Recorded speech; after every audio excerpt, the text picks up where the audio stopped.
Shalom, shalom, irmãos e irmãs. Então vamos para mais um resumo da nossa atual e próxima paraxá, que é a 32ª paraxá, de um total de 54, e a 9ª paraxá de Levítico, Vaikra. O nome dessa paraxá é Paraxá Berrar, que quer dizer no monte.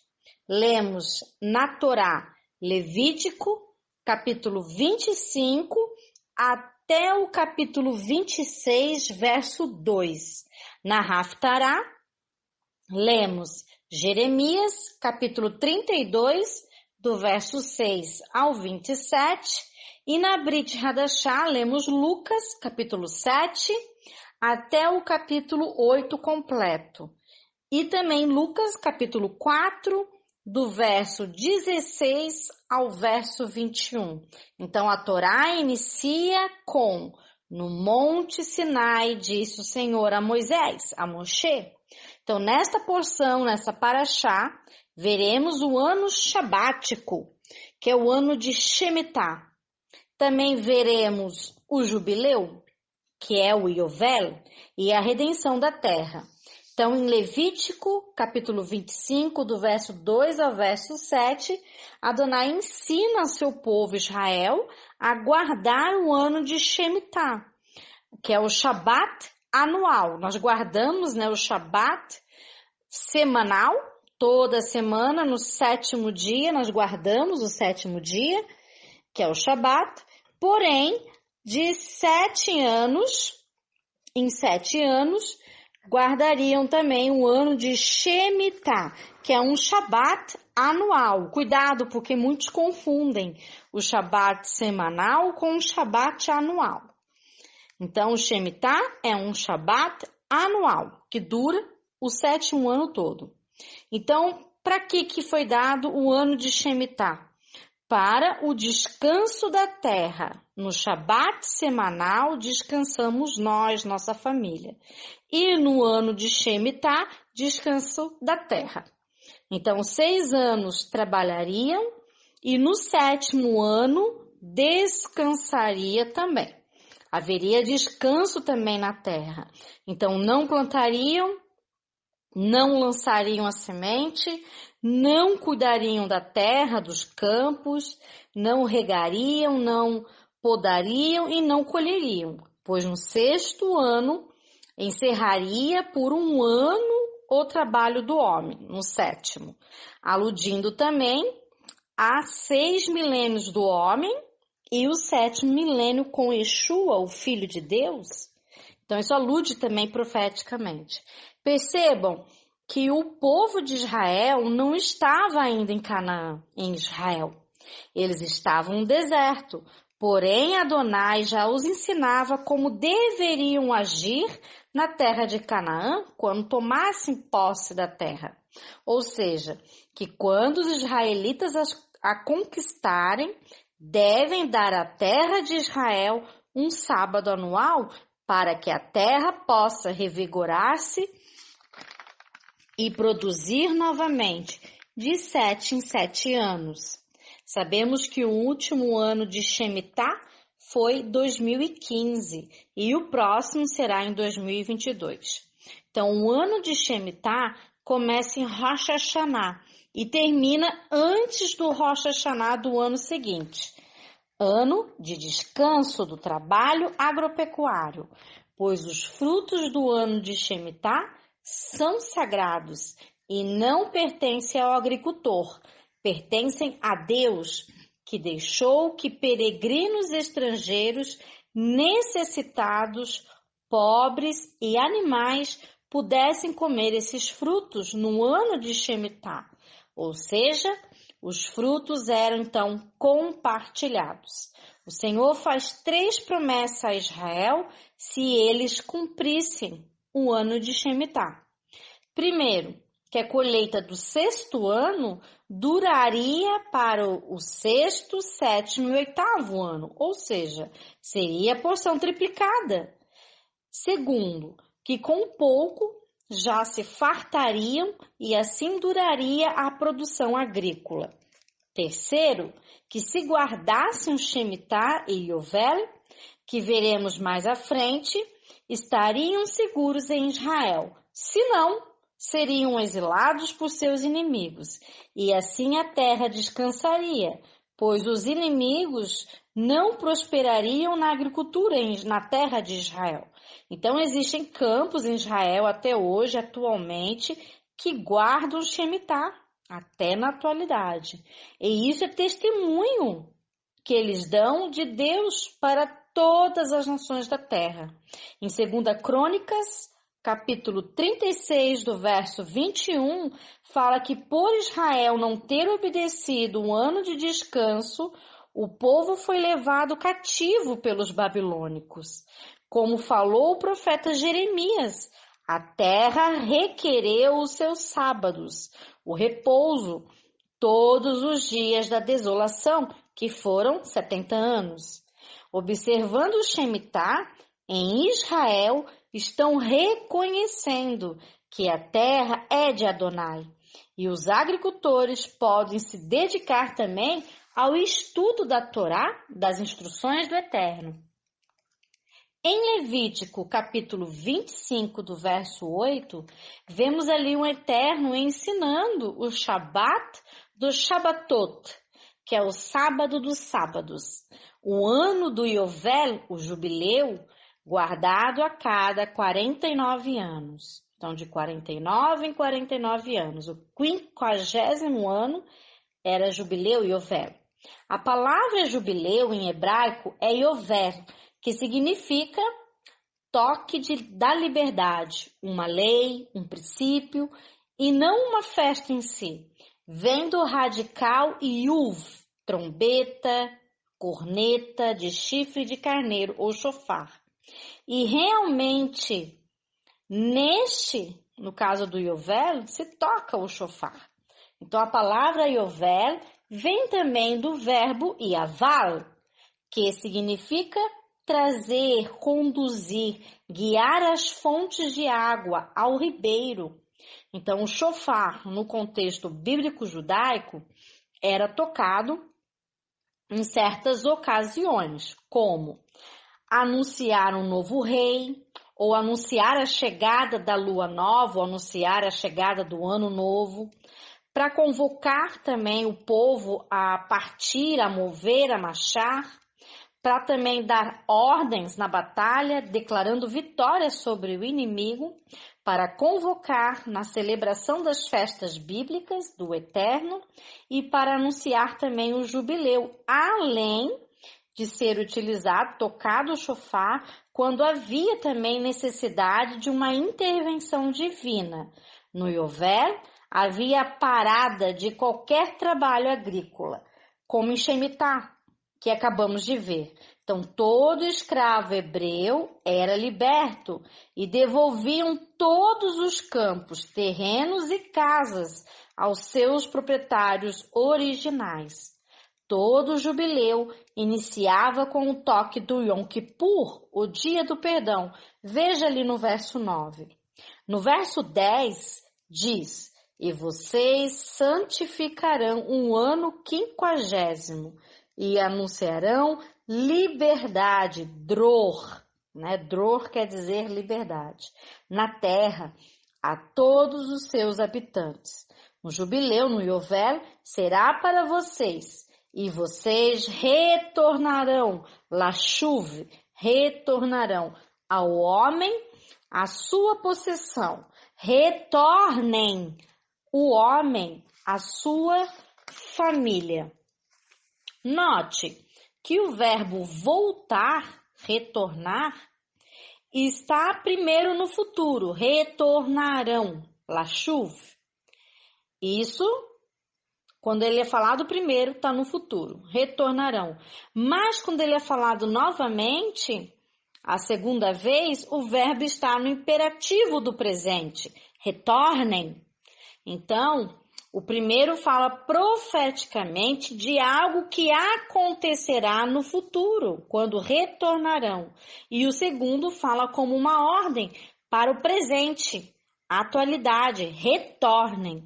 No ano de jubileu, Yovel, era uma intervenção divina drástica no Estado, no governo e na sociedade, também na economia, nas propriedades territoriais, nas cadeias, nas relações de senhor e servo, patrão e empregado. Então, uma grande reforma social com o objetivo de restaurar a sociedade israelita aos moldes de quando ela foi criada, com a divisão das tribos, cada uma com o seu respectivo território original. As pessoas voltavam a ser livres para servirem a Deus, livre de dívidas também. Cada dono original voltava à possessão de sua terra. Os empregados que se venderam para pagar a sua dívida também eram resgatados, liberados da dívida. E isso acontecia de 50 em 50 anos, porque a terra é de Adonai e as pessoas, os judeus, são servos do Eterno. Por acaso, podemos nós, criatura, questionar ou julgar ao nosso Criador? O apóstolo Paulo disse: a terra é do Senhor e ele dá para quem é seu servo. Então, os seus servos voltavam à sua identidade e status original, num ambiente de justiça e louvor, onde todos se submetiam à autoridade de Hashem. As pessoas, então, eram colocadas no reino do Senhor, com direito a ter paz, luz, alegria e justiça, onde cada servo volta à sua família, à sua respectiva parentela. Então, a palavra dror, liberdade, também significa andorinha.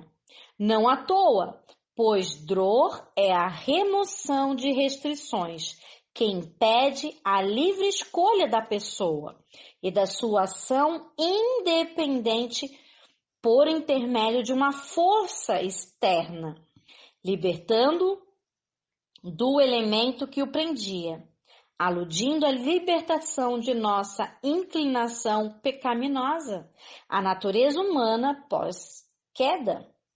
Isso fala lá em Gálatas, capítulo 5, do verso 19 ao 21. Então, algo que alguém faz por você, pois você sozinho não consegue se libertar. Então, dror é quando você não é escravo mais do pecado. No jubileu, recebemos uma nova natureza e o pecado não mais nos domina e agora estamos aptos a obedecer a Adonai, sem resistência nenhuma, pois estamos preenchidos pelo Espírito Santo, Espírito de Deus, que nos deu um novo nascimento. Como andorinhas livres, podemos voar para o Eterno. Em Isaías, capítulo 61, do verso 1 até o 3, fazendo uma midrash também com Lucas, capítulo 4, verso 18, diz: libertação, dror, aos cativos, pôr em liberdade os algemados. E mais adiante diz, veste de louvor em vez de espírito angustiado, a fim que se chamem carvalhos de justiça, plantados pelo Senhor, para sua glória. Isso tudo através do Messias, Yeshua, ungido por Deus, para te libertar e trazer glória para Israel. E o jubileu, também fala profeticamente da restauração das tribos perdidas de Israel, Efraim e as 10 tribos do norte também de Israel. O último ano de jubileu, foi em 1987 para 1988. E o próximo será em 2037 para 2038. Então, o judeu Isaac Newton calculou a volta de Yeshua nesta data. Ele chegou até a publicar isso no livro de sua autoria. Claro que nós não sabemos a data, ninguém sabe quando Yeshua volta, porém eu coloquei como uma curiosidade. Então, O jubileu é uma sequência de 7 vezes 7 anos. Veja como Adonai é perfeito e está nos lembrando da redenção total, que em breve virá.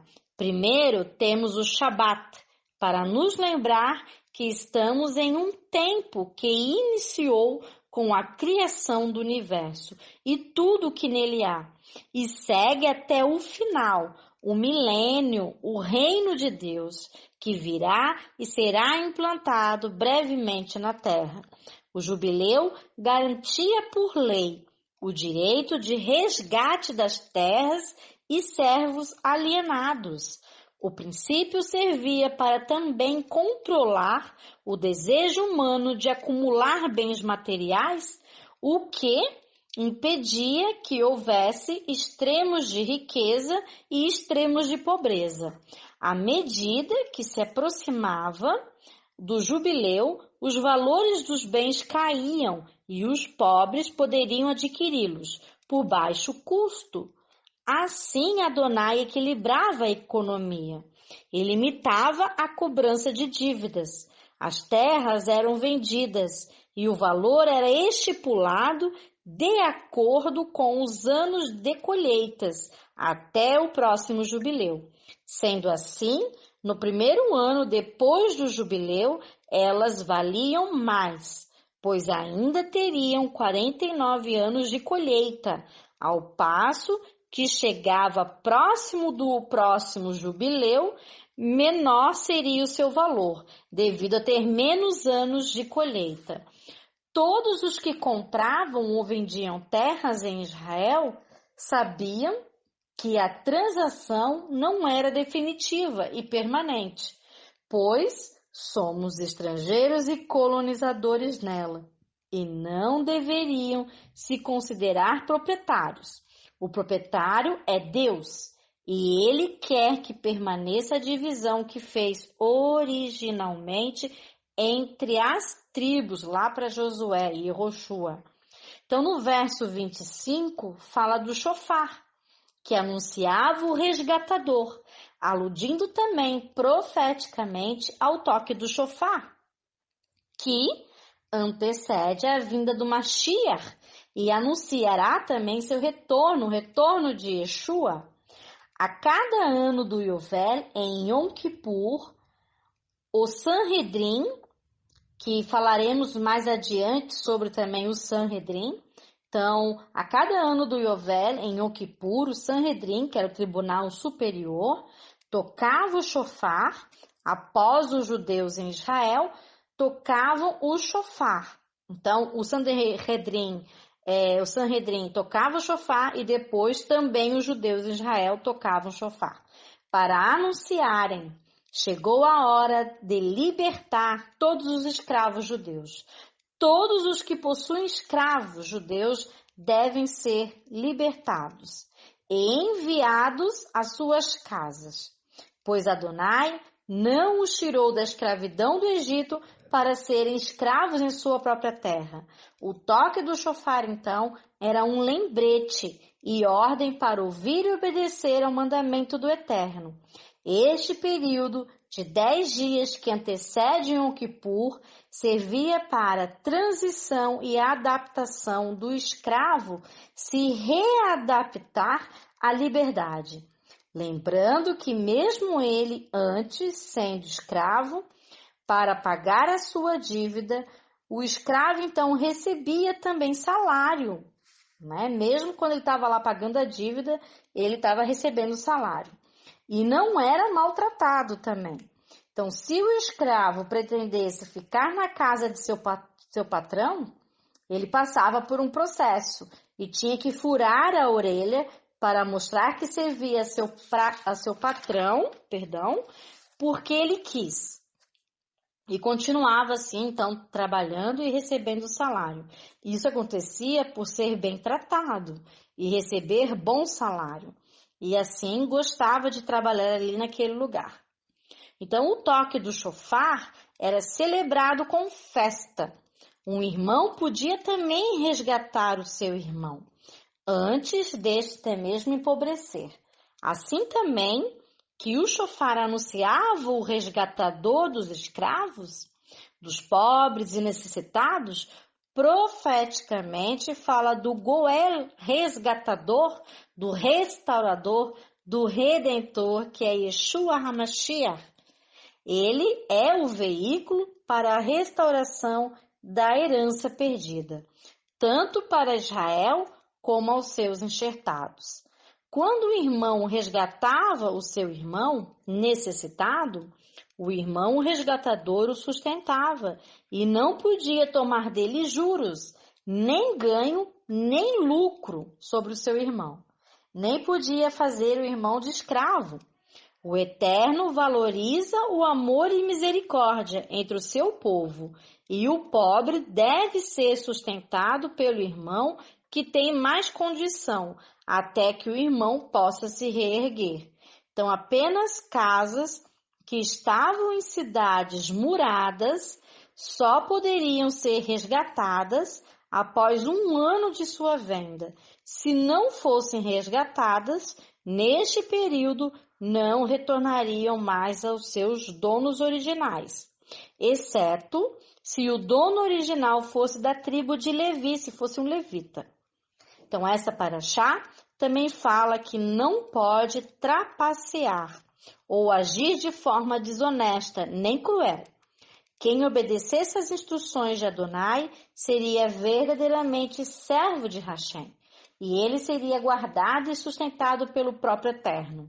O Shabat é o dia do Senhor, o Shemitah e o Jubileu são o ano e o milênio do Senhor. Somos santuário e templo de Adonai.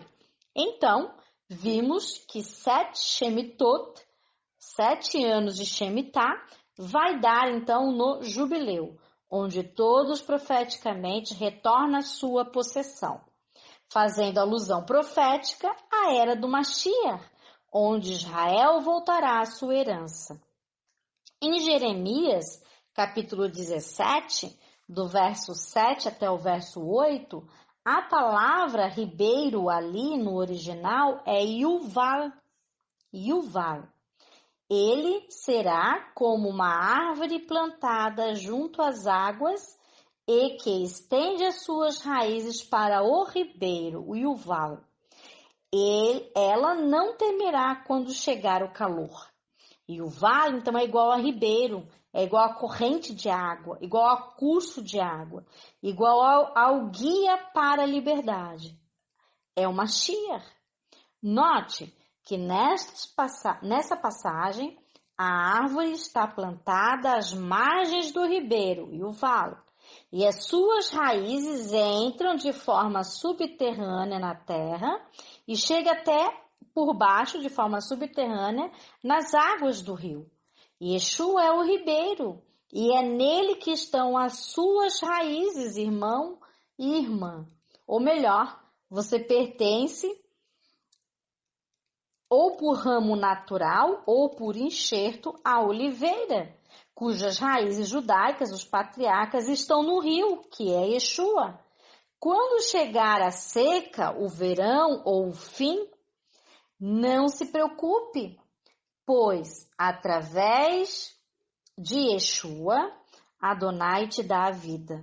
Lembre-se que vimos que o Sanhedrin era os que tinham autoridade do reino dos céus. Inclusive, eles tocavam shofar no jubileu. Então, eles tinham, inclusive, as chaves do reino dos céus.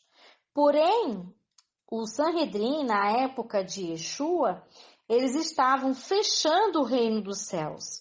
E eles não entravam e também eles não deixavam aqueles que estavam chegando entrar no reino dos céus.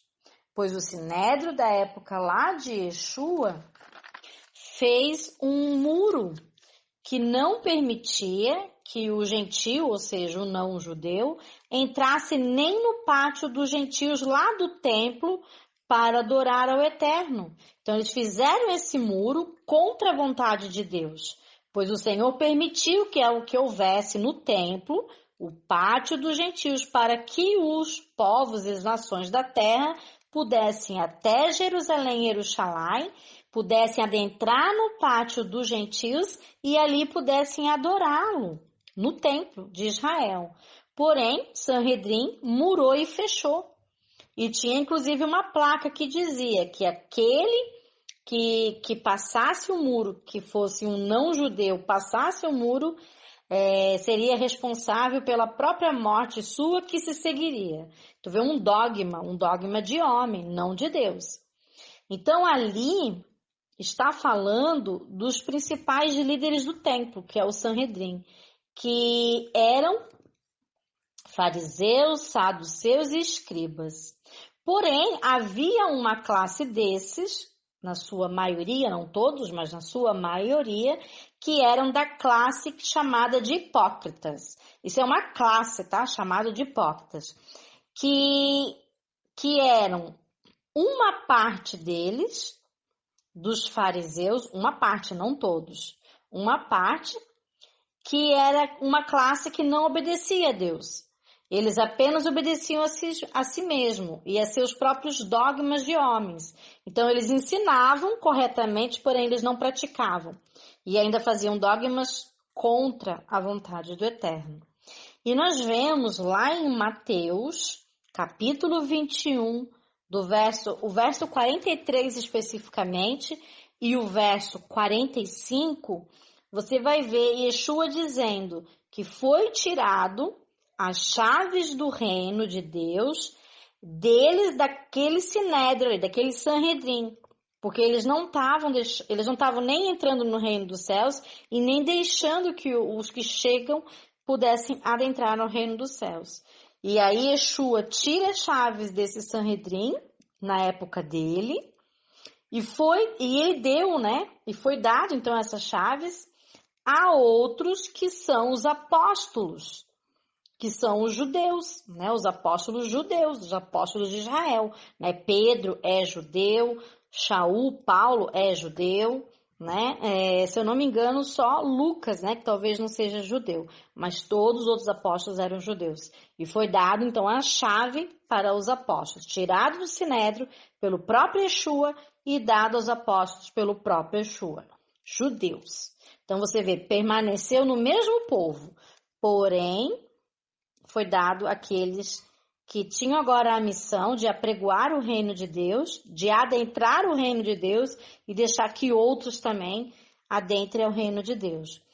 Onde é que eu sei disso? Porque foi dado aos apóstolos lá em Mateus, capítulo 16, verso 19, a chave do reino dos céus. Então, muitos interpretam da forma errada, como se Deus tivesse rejeitado o seu povo Israel, como se Deus tivesse rejeitado os judeus. Mas Deus jamais rejeitou Israel, Deus jamais rejeitou o seu povo judeu, jamais. Como fala o próprio apóstolo Shaul, o próprio apóstolo Paulo, em Romanos 11, verso 1. Pergunto acaso, Deus rejeitou o seu povo Israel? De maneira nenhuma. Halila, de maneira nenhuma. Pois eu mesmo, apóstolo Paulo, apóstolo Shaul, sou israelita, judeu, descendente de Abraão, da tribo de Benjamim. E nós sabemos lá em Atos que ele fala, né, no capítulo 15 e 24, que ele também é fariseu.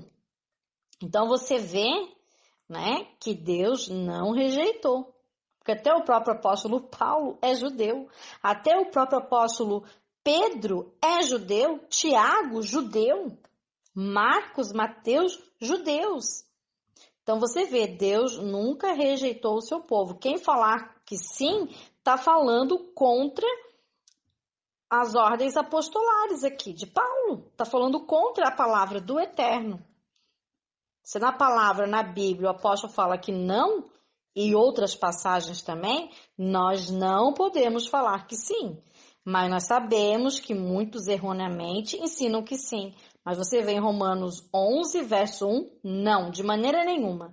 Deus, o Eterno, jamais rejeitou o seu povo Israel, os judeus. Pois em todas as épocas, se vocês continuarem lendo, pois em todas as épocas houveram judeus fiéis a Deus, E mesmo alguns sendo infiéis, Adonai não deixou a fidelidade daqueles que obedeceram a ele. Havia judeus que obedeciam e havia judeus que não obedeciam. Então, por causa dos obedientes, Deus jamais rejeitou Israel. Então, os gentios, os não-judeus, foram aproximados a Israel, foram enxertados em Israel.